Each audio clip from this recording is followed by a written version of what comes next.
in our minds is now to Bahrain. Okay, get the game what we had. Now Bahrain is our. Itu tentu saya tidak bisa menyampaikan. Kenapa? Karena itu kan harus melalui mekanisme yang ada. Di kami kan membiasakan diri untuk mengevaluasi.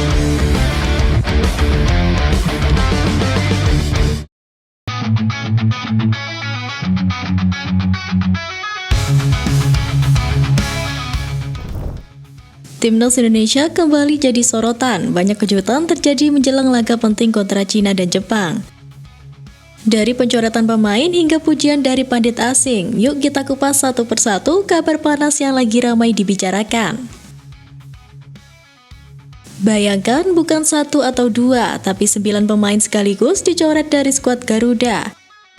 Patrick Kluivert bikin gebrakan besar yang bikin publik tercengang. Kluivert akan mengumpulkan para pemainnya di Bali untuk melaksanakan pemusatan latihan alias TC. Sebanyak 32 pemain telah resmi diumumkan oleh Timnas Indonesia untuk mengikuti pemusatan latihan di Bali United Training Center tersebut. Namun demikian, tentunya tidak semuanya bisa didaftarkan saat matchday karena aturan AFC dan FIFA hanya memperbolehkan maksimal 23 pemain untuk disertakan.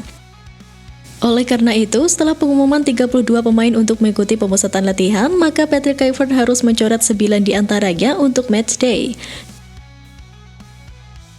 2 diantaranya setidaknya sudah diketahui untuk laga kontra Cina, yaitu Martin Paz dan Marcelino Ferdinand yang menjalani skorsing akumulasi kartu kuning. Setelah Paz, Kluivert diharapkan mencoret 1 kiper lagi karena dia memanggil 5 pemain untuk pos tersebut.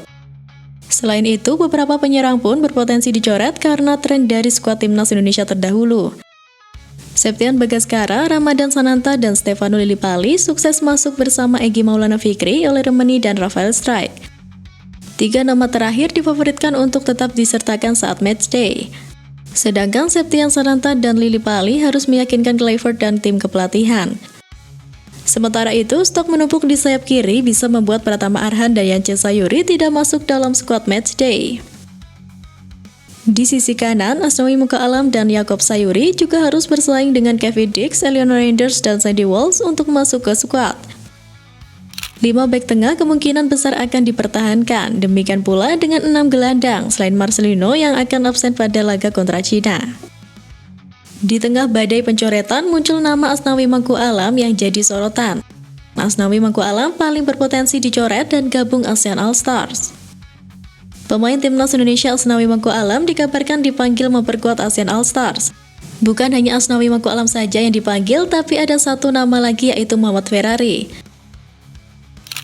Nah, jika Asnawi Mangku Alam akan gabung ke ASEAN All-Stars yang ditunggangi oleh Kim Sang-sik, kesempatan dirinya dipanggil ke skuad Garuda akan kecil.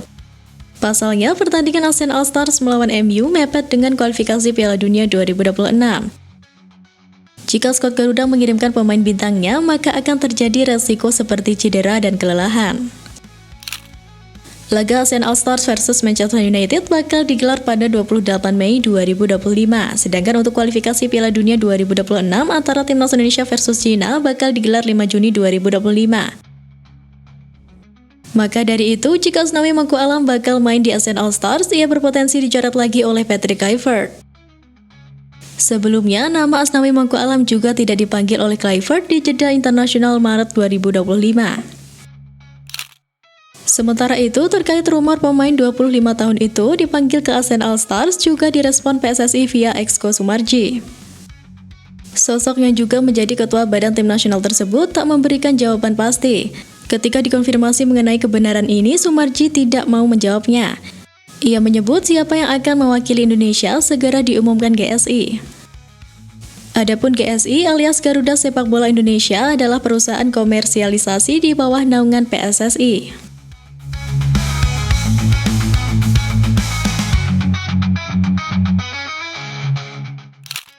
Dan siapa sangka kekuatan Timnas Indonesia ternyata diam-diam bikin kagum lawan. Seorang pandit asal Cina justru angkat topi untuk para pemain keturunan Indonesia. Menurut Ma Dexing, pemain naturalisasi Indonesia sedang dalam periode puncak sebagai pesepak bola. Sebagian besar pemain naturalisasi Indonesia berusia sekitar 26 tahun, yang merupakan masa keemasan dalam karir olahraga mereka. Dengan bergabungnya para pemain tersebut akan sangat meningkatkan daya juang Indonesia. Duel Indonesia versus Cina menjadi perbandingan kualitas naturalisasi dari kedua pemain. Cina cukup takjub dengan proyek naturalisasi Indonesia. Saat ini hanya Serginho, pemain naturalisasi yang dimiliki tim asal negeri tirai bambu tersebut.